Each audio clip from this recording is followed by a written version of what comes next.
What am I wearing? I don't know, but I like it. But anyways, can we talk about Hocus Pocus 2?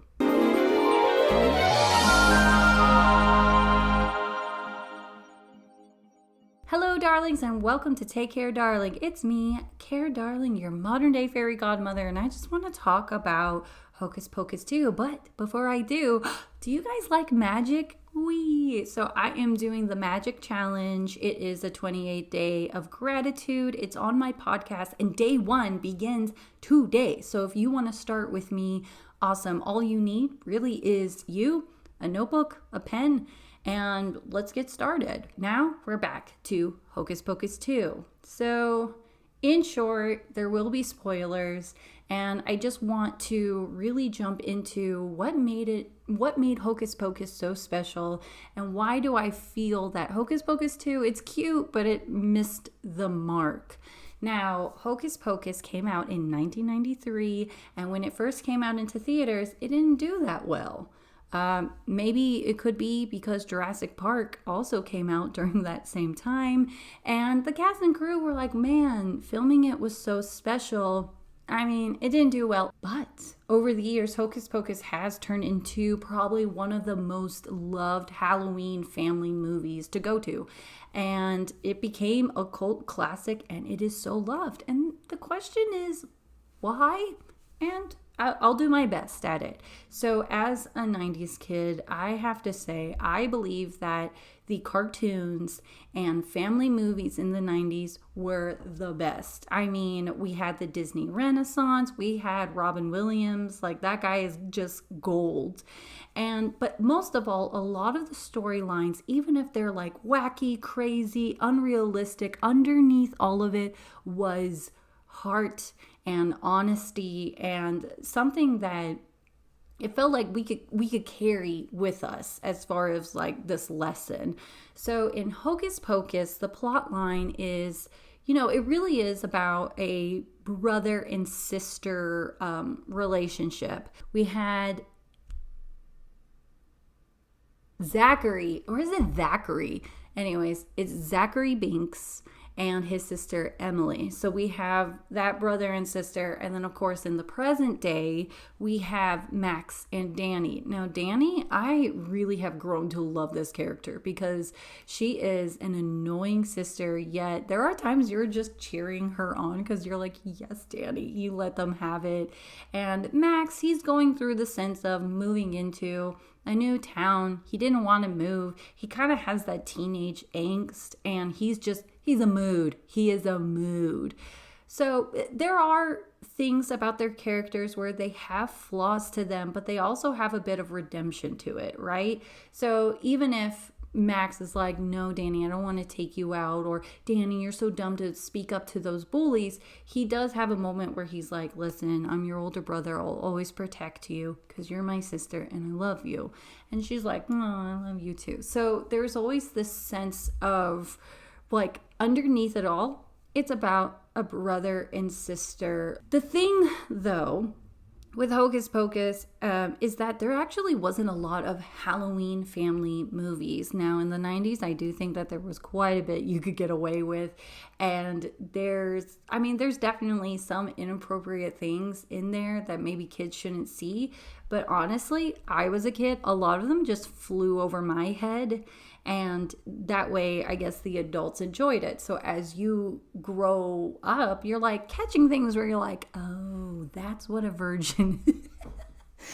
But yes, so, okay, that's something I would say that was so loved about Hocus Pocus. But now Hocus Pocus 2, the story's cute, right? But they kind of gave it away in the sense of it starts off with Winifred turning 16 in the 1600s, flashback here. She's turning 16 and she has to marry someone. She's like, no. And they go into the forest and the witch catches them. But then she goes, oh, Winifred, you're a witch. Then we go into the present day, and then there's a girl who's turning 16 who likes to do witchcraft things in the woods with her friends. So it's like, wow, I wonder where the plot's going to go. Like, it's to me right away, I was like, wow, this is way too obvious of where we're going, okay? I don't even have to tell you how it ends, do I? You already know.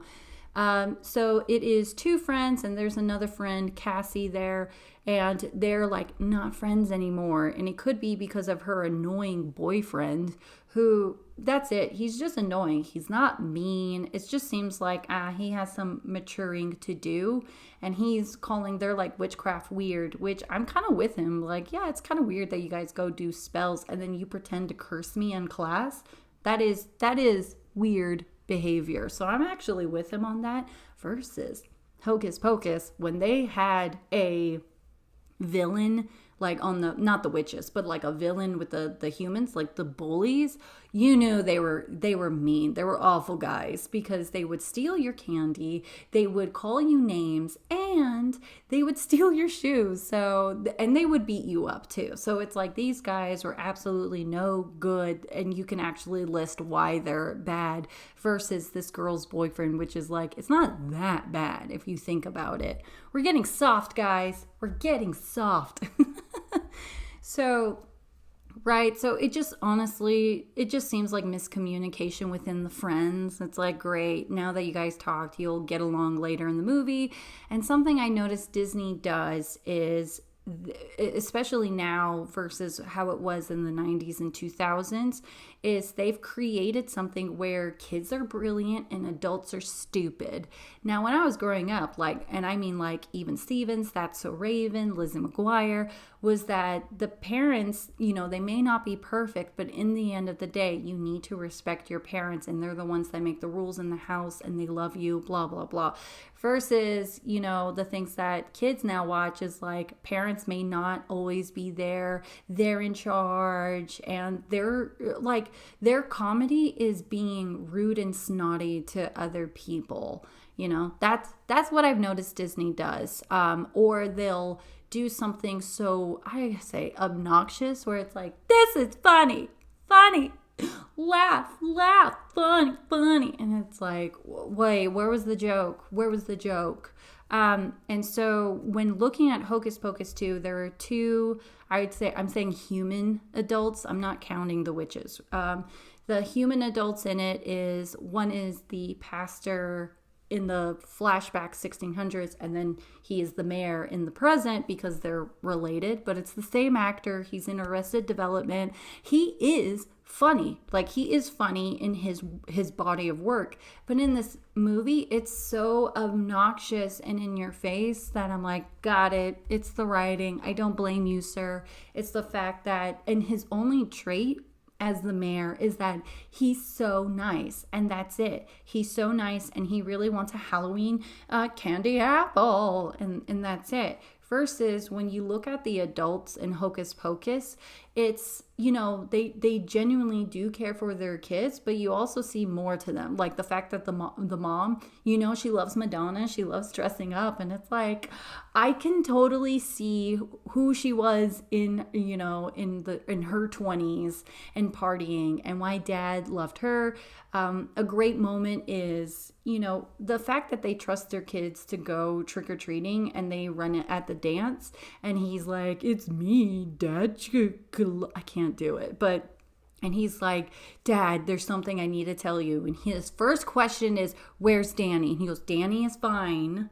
And so it shows that their kids do matter, but there's more to them than just being mom and dad, or like how they did in Hocus Pocus 2, where it's like, it's me, dad, the mayor, so nice, so oblivious, so like the flash mob scene. He's like, a flash mob. The other adult is the guy that's running the museum. All I know is there's not, again, I can't even think of his traits, except that he's just someone that moves along the storyline. And his plot twist is, in 1993, I saw the witches, and ever since then, I've been obsessed. So it's like, oh, okay, you've been obsessed with magic. There it is. There's the trait. The end. Okay, what else? I think another note, I don't even think I'm giving notes, but something that I would have appreciated in Hocus Pocus 2 is the fact that they show you versus telling you. What examples can I choose right now?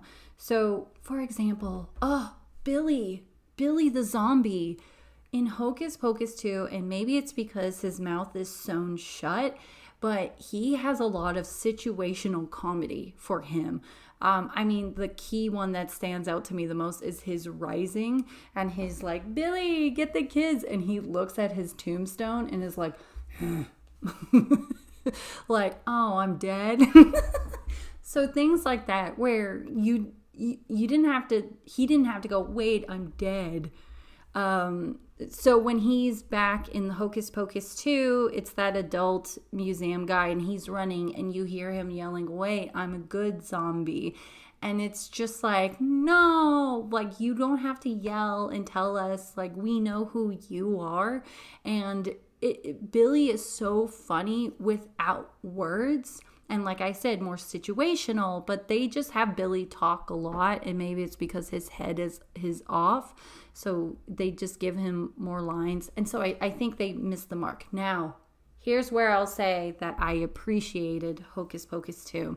And it is the situational comedy they put the Sanderson sisters in. I will say I was belly laughing in the scene where they go to the pharmacy store and they're in the youth section and the the part where Millie is like, a face of a child. Oh my gosh, I cackled. That to me was probably the funniest moment because again, it's not them explaining like this like they're drinking the lotions versus putting it on and the way they're reacting to it and just explaining what it could be as if it was great. That I do appreciate the situational humor. I also appreciated when they sang. I loved it. I loved when they started singing The Witch is Back out of nowhere.